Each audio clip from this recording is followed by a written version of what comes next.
Viernes otra vez y se me ha pasado la semana que no me he dado cuenta. ¿Y Laia? ¿Qué estará haciendo Laia? Podría pasar un rato con ella. Creo que voy a escribir un email que de hoy no pasa. Hola Laia, ¿qué lejos te nos has ido? ¿Qué tal te trata Australia? Tengo que ir algún día, siempre he querido ir. A ver qué dice Google. ¡Wow! ¡Qué bonita la montaña roja! Se llama Uluru. Canguros, lagartos. Lástima que haya que sufrir también el hambre de los insectos. También me gustaría poder conocer la cultura aborigen, una de las más antiguas del mundo. Sus pinturas son totalmente increíbles. Todos esos puntos me recuerdan a los cuadros de Yayoi Kusama.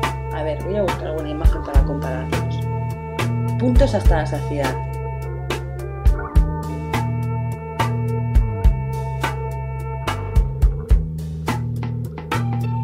Tokio tampoco debe estar mal como destino, ¿no? A ver qué encuentro en internet.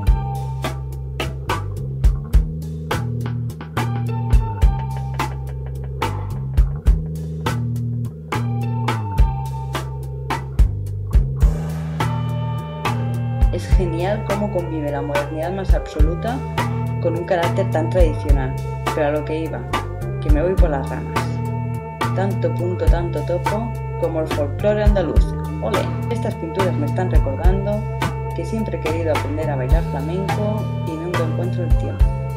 Buscaré escuelas de flamenco que estén cerca de casa. Vaya, si hay muchas más de las que pensaba. Y ahora que veo lo del baile... ¡Oh no! ¡Roger! ¡El musical! Tendría que quedar ya con Roger para ir a un musical. Vaya, no me suena ninguno. A ver si en el YouTube encuentro algún vídeo que me pueda dar alguna idea. Este no está mal. Ok, compro las entradas y le doy una sorpresa a Roger. ¡Hala! Ya las tengo. ¡Qué rápido, ¿eh? ¿Qué hora debe ser ya? Vaya, si son las 12. Ya me he vuelto a enredar. ¿De dónde venía yo? ¿Qué es lo que está haciendo? ¡Ah, sí, Laia! ¿Por dónde iba? A ver...